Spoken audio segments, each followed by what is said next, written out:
Приветствуем наших подписчиков и гостей канала Код Изобилия. Друзья, мы вас всех приветствуем в изобилии и достатке. Сегодня в этом видео мы поговорим о подарках, но не просто о подарках, а уделим внимание полотенцам. Почему нельзя дарить полотенца? Обязательно досмотрите это видео до конца, потому что многие любят дарить, особенно банные полотенца или наборы полотенец.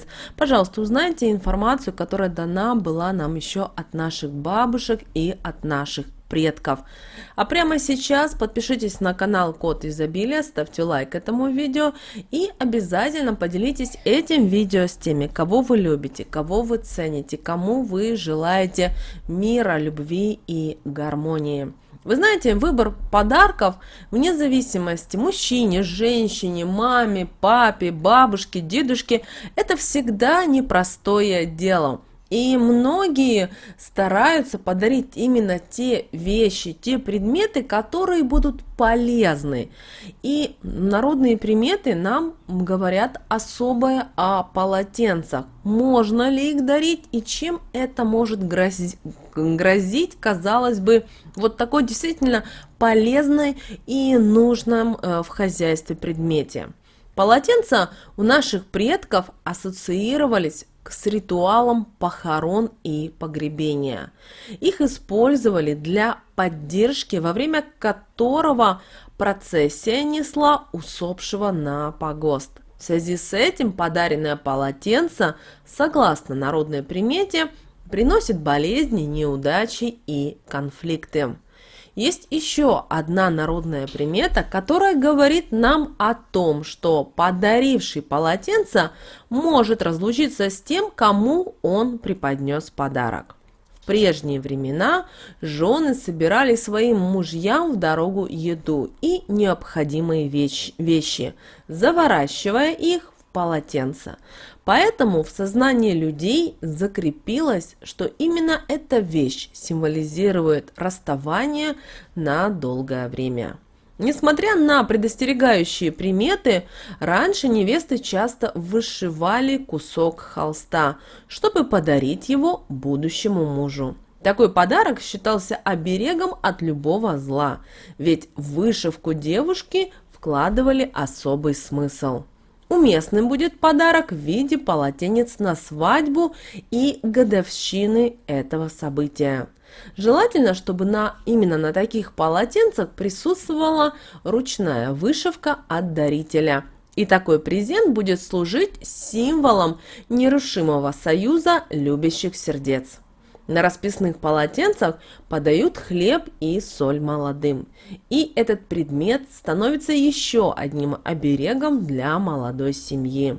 Свадебные полотенца должны дарить только близкие люди, которые находятся в прекрасных отношениях с молодоженами.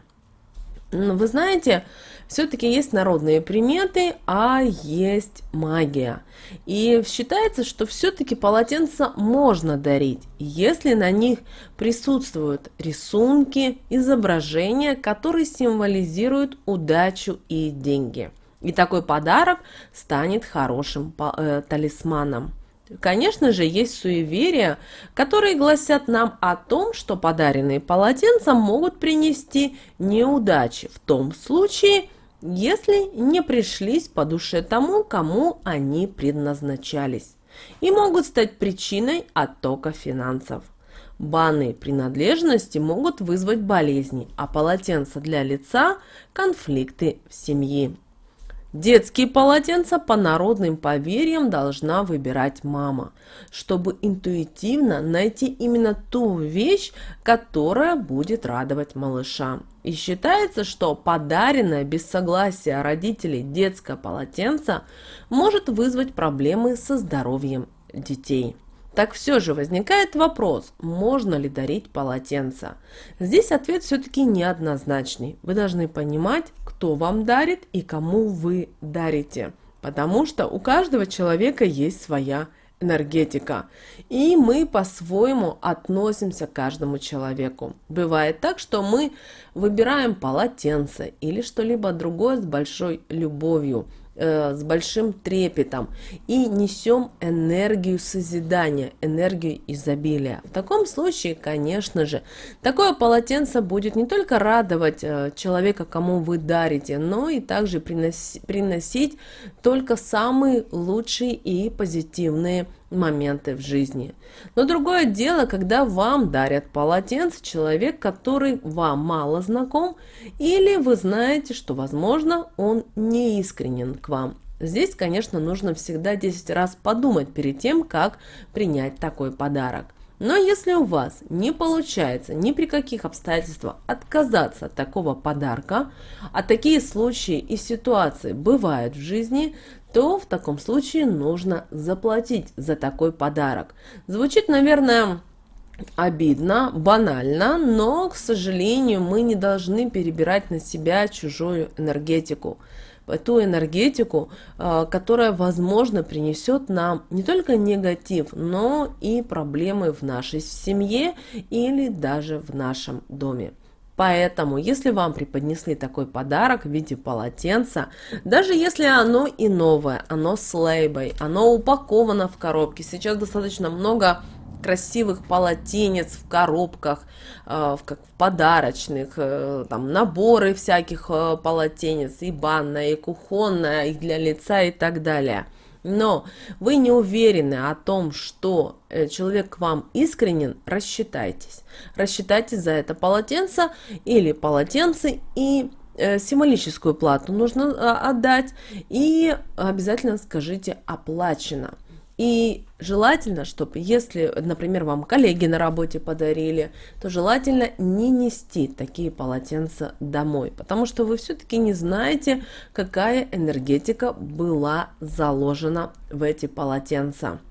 Если вам дома подарили, то старайтесь не распаковывать такие полотенца и отдайте эти полотенца или набор полотенец желательно в церковь или в храм, как вариант в монастырь. Но не рассказывайте, почему вы решили вернуть или отдать, сделать вот такой жест доброй воли.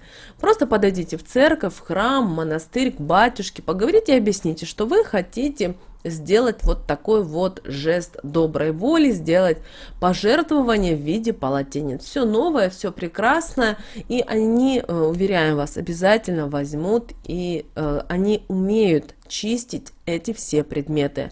Да, они знают о том, что оно могут быть и заколдованы, и могут быть какой-то негатив послан, но знаете, перед тем, как использовать, люди будут именно в церкви, монахи, монашки, они знают, как правильно провести очищение от негатива такой вещи.